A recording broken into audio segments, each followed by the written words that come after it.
Please maintain the silence. ಕೇಳಿಸ್ತಾ ಇಲ್ವಾ? ಮಾತಾಡ್ತಾರೆ, ನೀವು ಸುಮ್ಮನೆ ಇರ್ರಿ, ಮಾತಾಡ್ತಾರೆ. ನೀವು ಶುರು ಮಾಡಿ ಸರ್. ಇದೇ ಬರುತ್ತೆ ಸರ್. ಹಲೋ ಹಲೋ ಅದು ಅಲ್ಲ ಸರ್, ಬರ್ತು ಒಳ್ಳೆ ಕೇಳಿಸ್ತಾ ಇದೆಯಾ?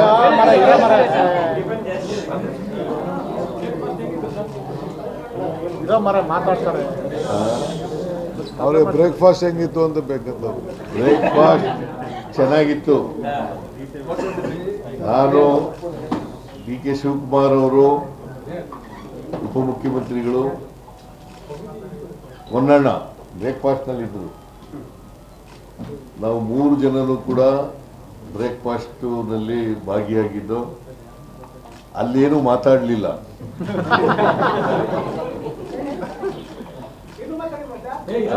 ಅಲ್ಲಿ ಬ್ರೇಕ್ಫಾಸ್ಟ್ ಬಗ್ಗೆ ಅಷ್ಟೇ ತಿನ್ನೋದು. ಬ್ರೇಕ್ಫಾಸ್ಟ್ ಚೆನ್ನಾಗಿತ್ತು. ಬ್ರೇಕ್ಫಾಸ್ಟನ್ನು ಮಾಡಿದ್ದೀವಿ ಒಟ್ಟಿಗೆ.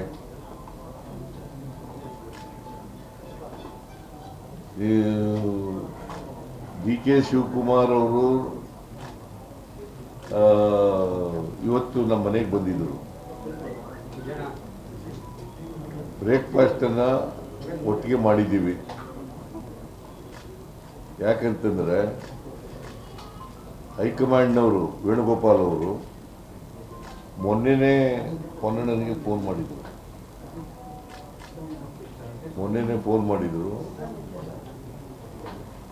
ಡಿ ಕೆ ಶಿವಕುಮಾರ್ ಅವರನ್ನು ಬ್ರೇಕ್ಫಾಸ್ಟಿಗೆ ಕರೀರಿ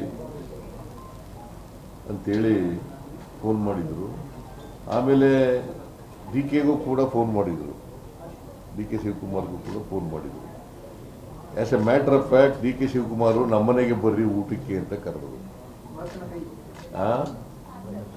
ನಮ್ಮನೆಗೆ ಊಟಕ್ಕೆ ಬರ್ರಿ ಅಂತ ಕರೆದರು. ಇಲ್ಲ, ನನಗೆ ಹೇಳಿದ್ದಾರೆ ಮುಂಚಿತವಾಗಿ ಬ್ರೇಕ್ಫಾಸ್ಟಿಗೆ ಕರೀರಿ ಅಂತ. ಅದರಿಂದ ನಾನು ಇಲ್ಲೇ ನಮ್ಮನೇಲೇ ಬ್ರೇಕ್ಫಾಸ್ಟ್ ಮಾಡೋದು ಅಂತ ಆಗಿದೆ. ಇನ್ನೊಂದು ದಿನ ಊಟಕ್ಕೆ ಬರೋಣ ಅಂತ ಹೇಳಿದೆ ನಾನು. ಅಲ್ಲೇನಪ್ಪ? ಹೌದು. ಇನ್ನೊಂದು ದಿನ ಊಟಕ್ಕೆ ಬರೋಣ, ನಿಮ್ಮ ಮನೆಗೆ ಬರ್ತೀನಿ ನಾನು. ಸೊ ಈ ಉಭಯ ಕುಶಲೋಪರಿ ಆದಮೇಲೆ ಭಾಳ ಮುಖ್ಯವಾಗಿ ನಾವು ಇವತ್ತು ಭೇಟಿ ಮಾಡಿದ ಉದ್ದೇಶ ಅನಗತ್ಯವಾಗಿ ಕೆಲವು ಗೊಂದಲಗಳು ನಿರ್ಮಾಣ ಆಗಿದ್ದಾವೆ. ಇತ್ತೀಚಿನ ದಿನಗಳಲ್ಲಿ ಸುಮಾರು 1 ತಿಂಗಳಿಂದ ಗೊಂದಲಗಳು ನಿರ್ಮಾಣ ಆಗಿದ್ದಾವೆ. ನಾವು ಇಬ್ಬರೇ ಕೂತ್ಕೊಂಡು ಮಾತಾಡೋದು. ನಮ್ಮ ಉದ್ದೇಶ 28ರ ಚುನಾವಣೆ ಬಹಳ ಮುಖ್ಯ.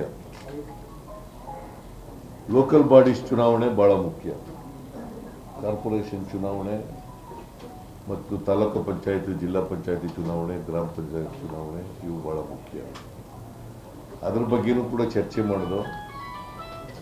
28ರ ಚುನಾವಣೆಯಲ್ಲೂ ಕೂಡ ಕಾಂಗ್ರೆಸ್ಸನ್ನು ಅಧಿಕಾರಕ್ಕೆ ತರಬೇಕು ಅಂತಕ್ಕಂಥದ್ದು ಚರ್ಚೆ ಮಾಡಿದ್ದೀವಿ. ನಾವಿಬ್ಬರು, ಡಿ ಕೆ ಶಿವಕುಮಾರ್ ಅವರು, ನಾನು, ಹೇಗೆ ಅಸೆಂಬ್ಲಿ ಚುನಾವಣೆಯಲ್ಲಿ 2023 ಅಸೆಂಬ್ಲಿ ಚುನಾವಣೆಯಲ್ಲಿ ಕೆಲಸ ಮಾಡೋದು ಒಟ್ಟಿಗೆ, ಅದೇ ರೀತಿಯಲ್ಲಿ ಮುಂದೆನೂ ಕೂಡ ಒಟ್ಟಿಗೆ ಹೋಗ್ತಕ್ಕಂಥದ್ದನ್ನು ತೀರ್ಮಾನ ಮಾಡಿದ್ದೀವಿ. ನಮ್ಮಲ್ಲಿ ಯಾವುದೇ ಡಿಫರೆನ್ಸಸ್ ಇಲ್ಲ. ನನಗೆ ಡಿ ಕೆ ಶಿವಕುಮಾರ್ಗೆ ಯಾವುದೇ ಡಿಫರೆನ್ಸಸ್ ಇಲ್ಲ. ಇವತ್ತಿನವರೆಗೂ ಡಿಫರೆನ್ಸಸ್ ಇಲ್ಲ, ಮುಂದೇನೂ ಡಿಫರೆನ್ಸಸ್ ಇರಲ್ಲ. ಒಟ್ಟಿಗೆ ಹೋಗ್ತೀವಿ.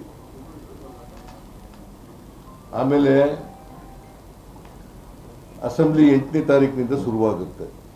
ಚಳಿಗಾಲದ ಅಧಿವೇಶನ ಬೆಳಗಾವಿನಲ್ಲಿ ಪ್ರಾರಂಭ ಆಗ್ತದೆ.